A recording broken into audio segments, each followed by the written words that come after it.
In this guide, I'm going to be showing you how to fix your Nintendo Switch 2 if it is too hot in the dock. This is Miguel from Just Pause, and before we get into this guide, make sure to like the video and subscribe to the channel with all notifications on for more content like this. It really does help out the channel and we'd greatly appreciate it. If you have any questions, just ask them down in the comment section below. I'm going to be doing my best to reply to every single comment down there. Begin by confirming the heat on your Nintendo Switch 2 while docked.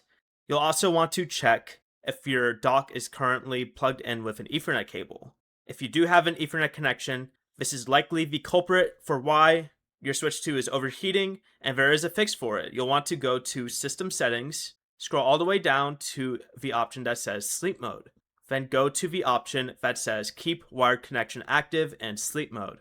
Go ahead and turn it off.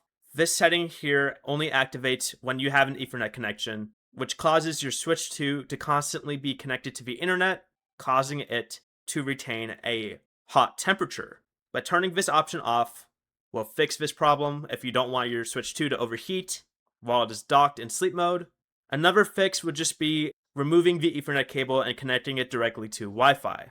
Before you leave, remember to like the video and subscribe to the channel with all notifications on for more content like this. It really does help out the channel and we'd greatly appreciate it. And if you did have any questions, just ask them down in the comment section below.